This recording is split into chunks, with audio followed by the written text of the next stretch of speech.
Good God Almighty, wrestling fans. It's your boy, Big Joe Yarbrough, wrestling's biggest Sooner by at least 60 pounds. And I'm here with the BBQ to my behind.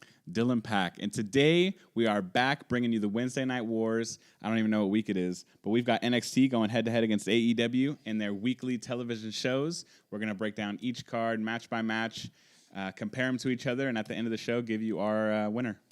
God Almighty, this is going to be a slobber knocker. And we are bringing you all things wrestling all around the world. Break it down. Degenerate into something more. And we're back here at the D-Generation XL podcast. Again, my name's Big Joe Yarbrough. It is good to be back with the wrestling fans. It's getting heated up. We're towards the end of 2019, and it's looking like this week was a good step up from last week. We were gone last week. I was on tour. I missed you. I missed you too, dude. Dude, I miss wrestling and more than anything, but I'm glad to be back. We are catching up on this week here. I think it's week 11, right? I think so, yeah, Week because our 11? last video was 9 and we missed 10. Yeah, so I'm going to put on the good JR Hart down. But we're going to dive right into it as we got lots to cover. We open up AEW. You better put that hat back on. Oh, you're my bad. My bad, dude. My lady? My ladies. Oh. We open up AEW with the man, as Justin Roberts refers to him,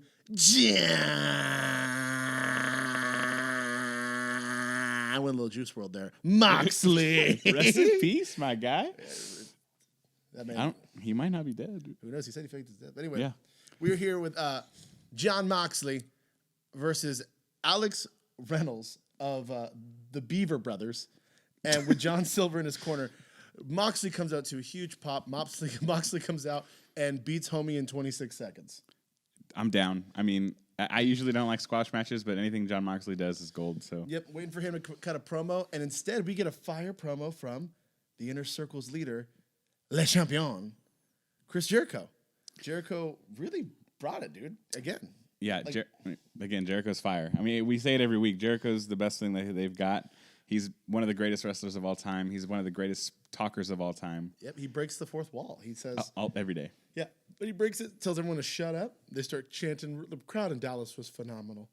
Phenomenal. yeah. It reminded me of my Sooners. But it was a great segment. Jericho really talks about the national platform, the WWE, and about how he kind of is invested in John Moxley's career and invited him to join the Inner Circle rather than face him, since he is the #1 contender. If he did actually join the Inner Circle, how would you feel about that?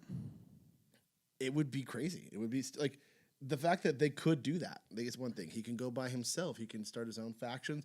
I know you're a fan of factions, and I like that. You know, like they could just join anyone. Like he could be a part of the Elite. He could be a part of MJF's thing. Dude, that's what I'm saying. Like, that's my favorite thing, dude. That's why I love AEW so much. I think it's because it's actually, I mean, they're actually doing something on a regular basis that I'm in love with. I love factions. Yes. Honestly, what he should do is if he could do, he should start his own faction. I'm so down. Just the Paradigm. And With get him and Nick Gage. Nick Cage. That's crazy. But like him, Brody Lee, have Joey Janela, all like those deathmatch guys that are always talked about like they're not real wrestlers. Yeah. Just get a bunch of those guys and show we could tell stories and we could do a thing with the That'd big be boys. sick. Yeah, the Paradigm would be a crazy one. Because then like Joey Janela's segment, which we'll get to, would kind of fit that storyline. Mm-hmm. Anyway, 100%. next up we get what I was excited for. A lot of people were not excited for, but I was. We get the Butcher and the Blade and the Honey Bunny. Dang it. get you that. get me all day, dude. I lather up in some of that JR barbecue sauce. Oh, my goodness gracious. She's going to give me another one. Allie was the star of the show here. Yeah, dude, she's really selling this new gimmick. She really does. When she gets darker gimmicks, I'm surprised how well she does it. Yeah, me too. Because when she came into AEW, she was this like kind of like Bailey sort of character. And just bubbly. just Almost Emma-like. yeah, almost. And I didn't like it. I mean, it just didn't fit well. I don't know. It just didn't work for her. So I'm glad that she's going back to the bunny gimmick. Yep. And Impact, she was the demon bunny with Rosemary. Rosemary. Yeah, we get the Butcher and the Blade. We get Every Time I Die's guitar player. That dude just has a look. He has a look. That's if I could just get my body to look like Andy Irons, I'd be in, dude. Like he's just sick. We get Pepper Parks, aka Braxton Sutter from Impact, who's Ali's lover, with this crazy Gimp mask. Yeah. Half terrifying, half arousing. I'll tell you this. When they came, obviously nobody knew who they were. Just to be honest, nobody knew who they were. The crowd was silent. But after a week or two of them being on my television, I got to tell you, I am so intrigued. I'm so ready to find Yeah. out more about this faction. I knew who they were, but even at first glance, I thought when the Butcher came out, I thought it was Silas Young from Ring of Honor. I was like, is that Silas Young? And I was like, oh, wait, no, it's not. It's not. But this is a good match. It is Cody and QT Marshall, who was handpicked by MJF. Great storytelling, still going with all the, he's bankrolling the Butcher and the Blade to take out Cody. He gives him QT Marshall because Cody says he has no friends. We're really wearing that scar. Ali interferes. QT Marshall does some pretty cool spots, but the whole time looks like everything he's doing is an accident, which I kind of love. Yeah, QT Marshall was the greatest botch wrestler, I think. Yeah, it was I like- think he botched every one of his moves, but he still worked. landed them. Yeah, he still landed, but they work because you're like, oh my gosh. And he even walked around like, I can't believe I just did that. Like, Yeah, he was dude, almost I like, freaking- wow. wow, I'm good. But anyway, it ends with the Butcher and the Blade coming over, which they were in the ring for. I know the WWE marks are going to be mad. Like, they were in there longer for a count of 5. But if people didn't notice, the referee was the count of 7. They had till the count of 10 to get out. So, Yeah. but they did. It was a little bit too long. Butcher and the Blade go over and they win here. As they're The right call. right call. As they're walking out, though, we get Darby Allin, who just bum rushes past the Butcher and the Blade, doesn't even care, comes up to a wounded Cody and just puts his hand out and lifts him up. And then we see on Twitter, 12 minutes later, he says I debuted on June 29th in 2019 in AEW, and I wrestled Cody to a draw, and then said, if you need a partner for the Butcher and the Blade, I'm your guy. And when we win, I want my rematch. He's like, I haven't forgotten about that day. Yeah, and I think that's a huge thing. So really good segment to continue on here. It's looking like it's going to be a good. I'm really excited about. We're the starting Butcher off and the Blade. hot. Yeah. Right after that, though, we get MJF coming down with Wardlow, and he gets in the ring. And first thing he does is he calls him Cable Guy or like The cable guy. Cable Guy. He's like, come in here, and he insults him for laughing at him for making fun of how ugly his double Crossroads. his crossroads is, the double, which, dude, I realized that's a hard move because a lot of guys try to do it. QT Marshall do it, didn't look pretty either. Amy Sakura can't do anything right. Yeah, so none of them could do the crossroads, but yeah, even MJF tried to prove a point like, I'm gonna do this crossroads, and he probably practiced all week and still, Just wasn't as good as Cody's. still not as good as Cody. And so he says, I think it looks pretty good. Attacks the Cable Guy, even though he makes him kiss the ring, which I'm loving I the love kiss the this. ring thing. He heard Cody's offer, and he thinks he probably wants to get him fired. And instead, he says, you probably don't want to fire me because you want to get your hands on me. And it's just not going to happen. No one could touch him, the best in the world. He says all that Cody wants is, all he wants is for Cody to suffer. Makes fun of his lisp, makes fun of his forehead, calls him champ, but says, oh, wait, you can't even go for the championship. He does that. That's his thing right now. Yeah. So he's like, sorry, champ. He's like, whoa, why do I keep doing that? Yeah. You can't be the champ. Exactly. And it's all because of me. Perfect. It's perfect. He talks about every word. He says it's fake. He says that his blonde hair looks fake and it looks like cat piss. Yep.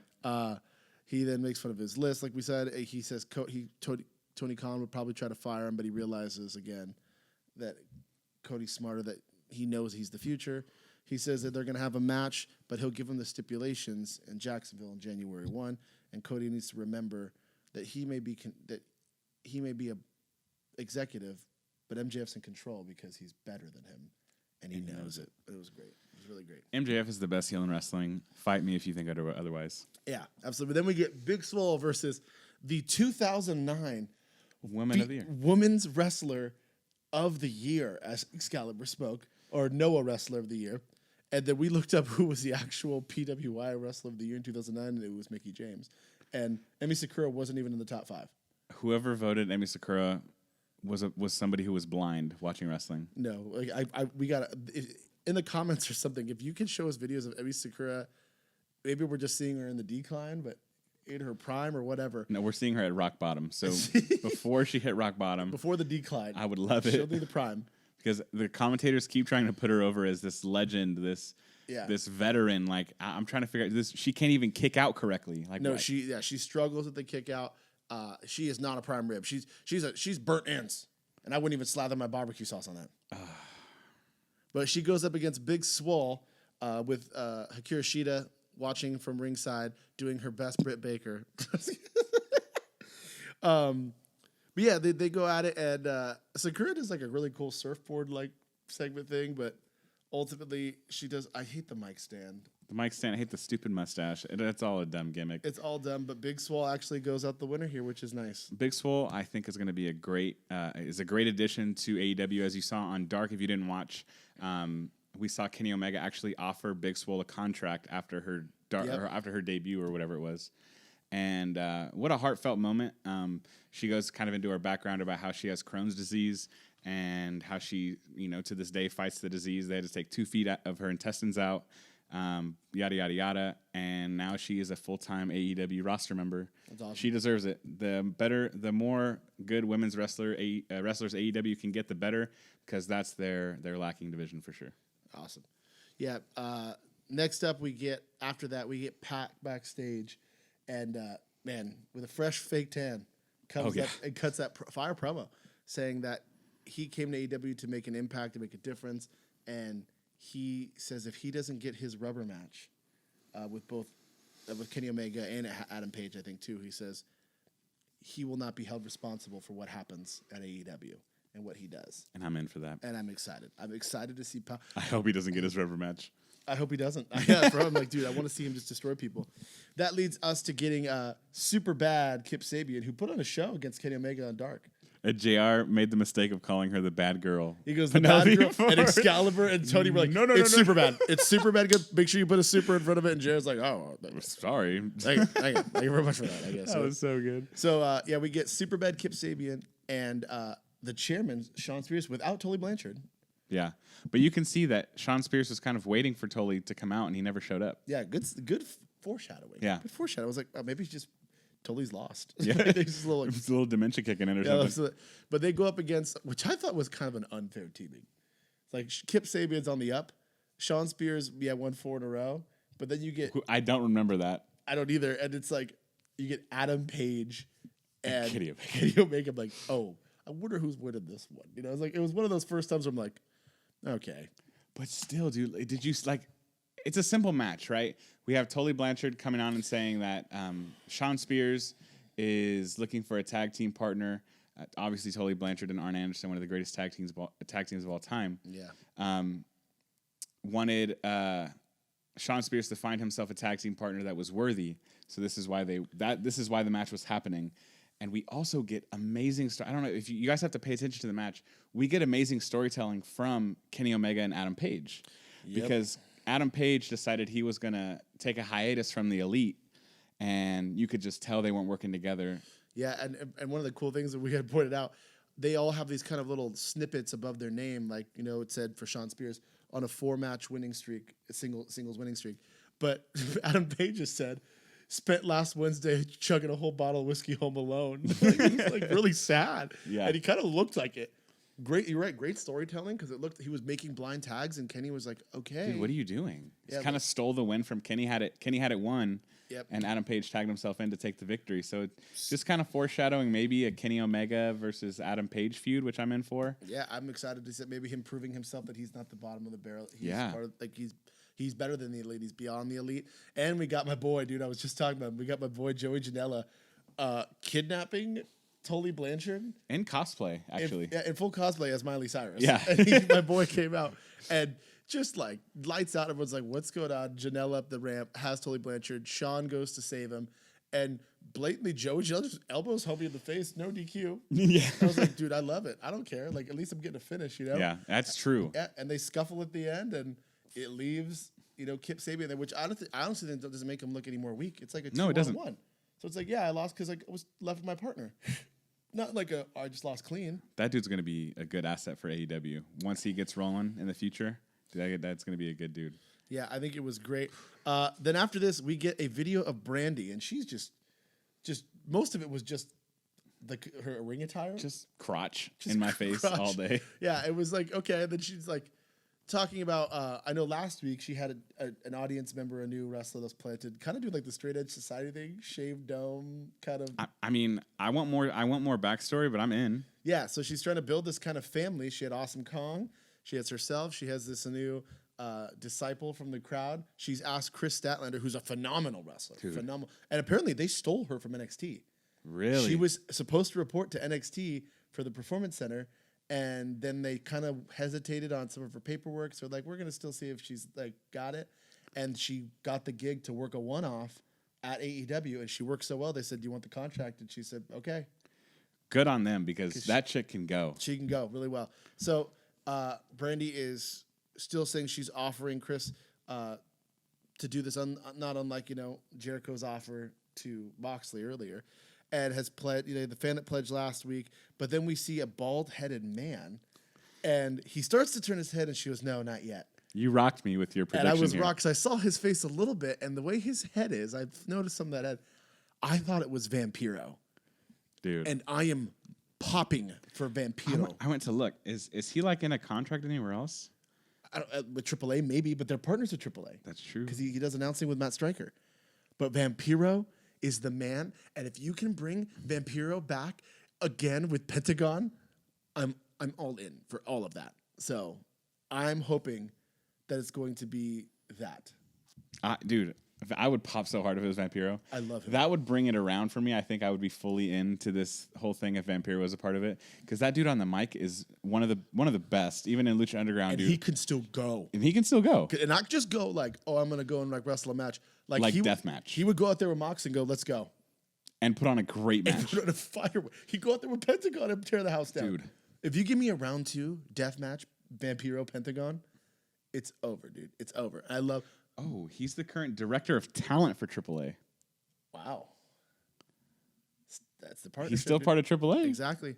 After that, we get Jericho and Hager coming out to commentary, and they kick out Excalibur and Tony Schiavone.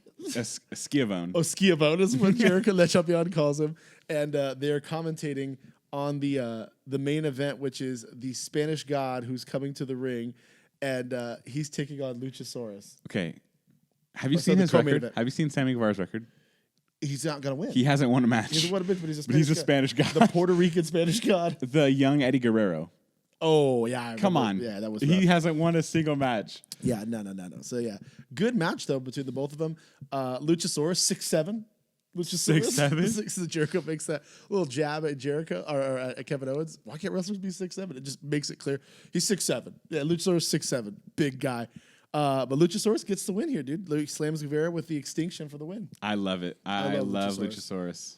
I'm excited for next week. Jungle Boy going up against Jericho. It's non-title, which means there's a chance he can get another Scorpio Sky moment. At the end of this match, we had a kind of a brawl, and we had Jungle Boy hitting a West Coast pop on Jericho, and Marco Stunt rolling into the ring and counting 1, 2, 3. That was a cool pop. I totally forgot about that. But that was super sick because then during the little cutscenes, you hear Jericho off the mic going, "That doesn't count. It doesn't count. doesn't count." And it's like it doesn't count. And you're just hearing like the other Santana Ortiz like, "Yeah, it doesn't count." Sammy like, "That would never count. Never happen again." Like, okay. And then JR goes, someone's saying that doesn't count. Oh yeah, Okay. JR's like, somebody said it doesn't count. Okay. We get to our main event, which is a sick main event. Before we get to our main event, AEW has a couple announcements that February 20th, we get the next AEW pay-per-view. It takes 29th, place in 29th. 29th. It takes place in Chicago, and it's called Revolution. CM Punk's coming, dude. CM Punk confirmed. CM Punk confirmed AEW Chicago. No, dude. Every time. Every time he comes, we're just going to say Every it. time you go to Chicago, it's CM Punk. Hold your breath, make a wish, dude. See it happens. And then the final AEW of the year, it'll feature Hangman Page and Kenny Omega going up against the Lucha Brothers, which is going to be Wow. crazy. Britt Baker and Chris Statlander competing for the new number 1 contendership because Hikaru Shida will be getting her title match. That's what they're saying. So Hopefully. Before I hope that they don't just pass over that. Yeah, that's weird. That would be super weird. Unless she's injured or something, I don't know. I don't know. She was there this week. Yep, and then we get Jungle Boy Jericho next week. But we get to our main event, the Texas Street Fight, because they were in good old Dallas there. And the winner of this match will go on next week on the holiday send-off of the year show of AEW to take on SCU for the tag championships. And this was an interesting stipulation because it could be the chance that SCU drops the belts and we go to the next year with new champs. Yeah. Santana and Ortiz, you're trash. You ever spit on my Cowboys helmet again, I'm finding you a person. At least it wasn't Hell a Sooner. no. At least it wasn't a Sooner helmet. Spit on the Sooner helmet. It's Cowboy country, baby. How dare you? How dare you? I'm a living legend, by God. By God. I will break you in half. The Young Bucks make their entrance and are immediately attacked by Sammy Guevara, Santana, and Ortiz before the match even starts, and the referee's there. But like the match doesn't ever officially starts, and the referee's like counting pinfalls and stuff. Yeah, no bell. No, yeah. Then Brandon Cutler comes out because why not? But then he gets the crap beat out of him. That dude's good at getting his butt kicked. Yeah. And then they lift Cutler up and they just power bomb him through the stage box again. It was rough. Yeah, it was really rough. Then they get Matt Jackson off the stage into some stage hands. Yeah, that was rough. And then we get Nick Jackson up on over the entranceway to do a front flip leg drop on, was it Ortiz? Yeah. On the table. Yep. Dude. And then Matt starts climbing back, and then they drop Santana Ortiz with some super kicks, and then Guevara gets hit with the Indie Taker. I love that. Stupid. I love the Indie Taker, dude. It's great. Jackson put Ortiz on the table. Matt leaps off the entrance with a running senton. It was sick. The Bucks then they get back to the ring. SCU sitting ringside, which is really cool. Just to kind of build that there. Just great back and forth. Trash cans, 450 trash cans, like from the Jacksons. We get them using their socks filled with soap or whatever, beating up on one of the young bucks in the corner, and we get, I think is it Nick? They couldn't tell because the helmet a trash can over them. Yeah. Put it on the cowboy helmet, and like Matt put on the cowboy helmet. Matt put on the cowboy helmet, and Ortiz tries to punch, or Santana tries to punch the helmet, which is like, what are you, an idiot? And he just hurts his hand, and then Santana hits him in the head with the soap, and it does nothing. And so, like, he ducks under and double football tackles them. And he's like, yeah, and then looks like get the pop, you know? And then just in, like, great faction, like, Ortiz gets the freaking helmet and spits on it and rubs it and says, Cowboys, and throws it down, dude. It's so great. I hate you. I thought it was great. I thought it was just good heel work. Oh, yeah, that makes me hate them. Yeah, exactly. It's great. So this is great here. Nick gets on the apron. He's looking to kick Jake Hager because Jake Hager gets involved in a close call. And, dude, our boy Rick Knox is just getting knocked. He gets powerbombed by dude. Nyla Rose. That dude got kicked for real. One of the Jacksons, Hager ducks it and just lights up Knox. I felt really bad because he really did get hit there. Absolutely. After he got powerbombed through a table by the native beast last week. Yeah, it was crazy. This is a great finish. We get the street sweeper through some chairs, but Nick returns and shoves Ortiz to break that. And it ends with Meltzer driver through the two sets of chairs in the middle of the ring. Young Bucks are going to take on SCU. That's going to be a hell of a match. I really think that SCU is going to retain. I hope that they do. I hope they do. I think that they're... That's bragging rights. Who's the best tag team in Southern California and who's the best tag team in the world? You know? Yeah. So that was AEW. We kick off NXT with Lio Rush and Angel Garza. our boy, dude. Our new boy. He's fairly new to the boys, Yeah, he just joined the boys club but for he sure. is the boys. And man, this like NXT's great at. They kick it off hot. This was a very long match. Dude, every week we talk about NXT being way too long, and AEW goes by in a blink of an eye. Yeah, but I like that more. I like when it goes by fast because I feel like I'm enjoying it. Yeah. I really did enjoy NXT this week, but Jesus, I still feel like it lagged.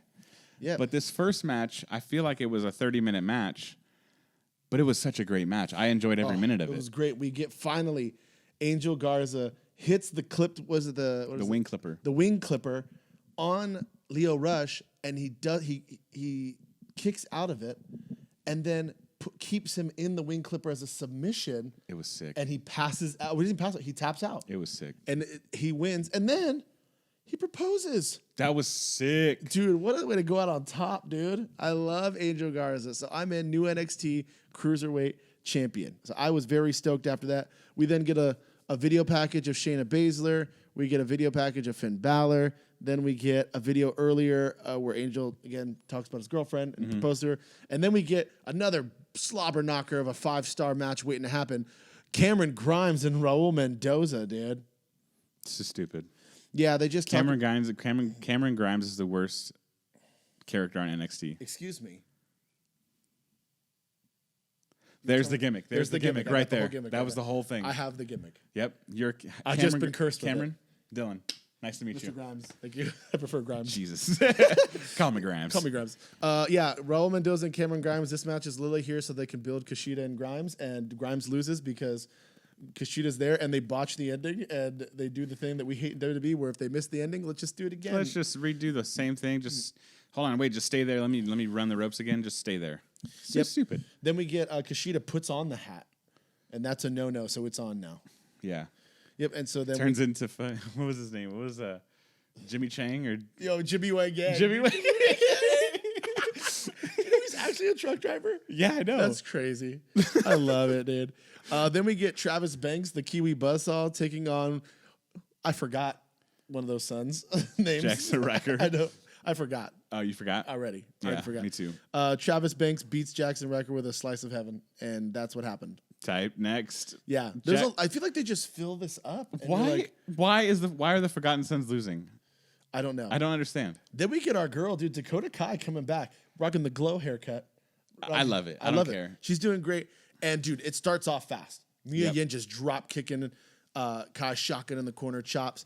Then it just starts to lag for me. I feel like they start off hot, and then they just start doing those rest holds. And But I think it's Mia Yim. I don't think it's Dakota Kai. I think it's not either of them. I think it's the referee saying he got to go longer. You got to stretch it out, like push it longer. Anyway, Dakota Kai is doing phenomenal. The ending is she's trying to grab that knee brace, that Tegan Knox knee brace. When she comes back, that's going to be a pop. Dude, that feud is going to be wild. It's going to be wild. And that's probably going to carry into WrestleMania, which is going to be perfect timing. Yes. And so you have the knee brace. The referee sees it and removes the knee brace from her hands, but she undoes the turnbuckle, throws Mia Yim in the corner, hitting her chin on it, and rolls her up 1, 2, 3. And then Mia Yim and her just kind of duke it out. And this was where it gets gnarly. It leads them in the audience. They set up 2 tables, which cancel 2 tables. Forever. Forever. Like back to back, like this, just cancel it. It's Double. done. If anything, stack them. Just stack them. It's easier. It's a lighter bump. It's Because definitely you level. hit first, and then you fall to the second one, and then you hit the ground. Yeah. It's an easier bump. So this goes bad because they go to back body drop off to these 2 tables, and Mia Yim back body drops Dakota Kai, and she hits the back of her head on the other table. And it doesn't, Spike Dudley's it. Spike Dudley's it. Doesn't break, and she is bleeding. Yeah. You can see towards the end of this segment just a bunch of blood over by Dakota Kai's head. I really hope that she's okay, man. She is on a tear right now in her new heel gimmick. You can't afford dude, it. we cannot afford to lose Dakota Kai right now. No, absolutely. Then we get a crazy segment where we just see like 2 what looked like, I thought it was Poppy again. I thought it was Poppy, but The I 2 popped, nurses. Yeah, I've still popped because there was these 2 nurses, like silhouettes of nurses, and there was this like lifeline beat, and then the flat line happens, and the nurses are calling out to these doctors, and these doctors come out in these coats and stuff, and when the lights hit, it's Breezango, dude. And I popped, dude. I was This like, was the "Ow!" this was the funniest thing I've seen on a And they wrestling ripped show their in a pants long off time. for them. Yeah, The nurses ripped their pants Dude. off for them. It's like, I'm sterile. this was Don't touch me, I'm sterile. dude, this was the tightest thing I've seen in so long. Yeah, they go up against the Singh brothers, and they get a win, dude. They get a loved win. it. I loved it so much. Then we get Kaden Carter going up against Bianca Belair, and that happened, dude. Yeah, Bianca Belair obviously goes over here. Great, Bianca Belair. Bianca Belair is one of the best women in the division in NXT. So she needs to stay in the mix, keep getting wins. So good decision. Just kind of like a baby squash match. Yep, and then we get to our main event, which was Finn Balor versus Keith Lee versus Tommaso Ciampa. The winner will go on to the Go Home show for them, their holiday show, where they're going to have Rhea Ripley take on Shayna Baszler. And the winner of this will go on to face Adam Cole, baby, for the NXT Championship. I am so glad that Finn Balor is back on NXT. Dude, it was phenomenal. This match was great. It still went a little too long for me, but not as bad as some of the other matches. But I'd rather see this go long than Mia Yim Dakota Kai. Exactly. It's like in the middle of the segment, we shouldn't be having 30-minute matches. Yeah, we shouldn't have 3 commercials in a match. Yeah, this was a rough one. They did have a lot of commercials in this one. It goes on. Great spots for both sides. Ciampa hitting that double vintage Orton in the corner and doing the. Yeah, I love that, dude. I love that. And this really made Keith Lee look strong. They Yeah. really got some plans for him in the future. Good. He deserves He it. deserves it. He's so over. He's beyond over. I want to see Keith Lee versus Kevin Owens. Oh, that would be phenomenal. Imagine that one. 2 big boys tear. And I bet you, 2 athletic big boys. both of them will be in the Rumble, and they'll get a face to face where people will start chanting to Kevin Owens, but the NXT fans will say Keith Lee. Yeah, just going off on him. You know? Keith Lee. Woo, woo. Yep, Keith. It'd be great. And so this match, the finish. First of all, 2 spots that were big. Tommaso goes for an air raid crash on Finn Balor in the corner, and Keith Lee picks him up on their shoulders, and they like teeter, and then they drop him, and Finn Balor takes the brunt of it. Oh, just straight to the heart. Just straight to the heart. And this finish was phenomenal. Dude, perfect. It was so perfect. Like, you couldn't tell me better. Keith Lee is like gets picked up by Tommaso Ciampa for an air raid crash. He kicks out. He hits a moonsault, and again, Tommaso kicks out. He goes for the spirit bomb to end it. He hits the spirit bomb, but the second he hits it, Finn Balor is at the top waiting for him, and coup de grace Keith Lee into oblivion. Yeah, as soon as Tommaso's back hit the mat, Finn Balor was in Boom. the air. Just popped him and just got him perfectly on the chest. Coup de grace, 1, 2, 3. 1, 2, 3. Finn is going to take on Adam Cole, baby. What a, oh my God, I cannot The wait. original Bullet Club founder against one of the former leaders. And Hot I'm excited. prediction, dude. We'll talk about it after. Give me your hot take. This last match. Hot take, dude. Okay, so next week is a stacked lineup for both shows. Yep. Okay, I think I might enjoy NXT more next week. Hot take. I think I'm going to hate that they're going to do something, and I think they're going to do it for shock and awe, and I'm going to end up hating it. Really? Bold prediction, they're going to do Finger of Doom. They're going to do the Hogan at WCW thing. So they're going to face off, and they're going to build to this whole Adam Cole, Finn Balor thing. And Finn Balor is going to come into the ring, and literally Adam Cole is going to touch him with a finger, and Finn's going to drop and sell it as a bump and get 1, 2, 3'd, and he joins the Undisputed Era, or vice versa. No, stop. I think it's going to be something stupid like that. Nope. I bet I it will. refuse. I refuse. I'm telling you, to if it finish. happens, I'm pissed. I'm telling you, they're going to go bold that way. That's my hot take. So for you, who wins it? This, oof, Who wins it? dude. Dude. It was a slobber knocker. Dude, these were good shows. I'm trying to think of back to back. NXT felt a little bit long, like always. I think the caliber of matches on NXT were better this week. So who do you got? I'll take NXT this week. NXT's your winner? Yeah. I go AEW. I just Yeah. can't do it, dude. I just can't feel. I got to be. I want to leave feeling like, man, I want to watch next week, and not. Got through it again. I got there like that was a lot, and next week's gonna be longer because there's more to do. But let us know in the comments what you guys think. Thanks for trucking with us. We're excited for 2020 and what else we got in store for you guys. I've been Big Joe Yarbrough. And I am Dylan Pack, and as always, thank you guys for your support, and we just love bringing the news to you guys and giving you our opinions. But until next time, I've been Dylan, this is Joe, and we bring you all things wrestling all around the world. Thanks for tuning in. We'll see you on the next video. Boom, baby.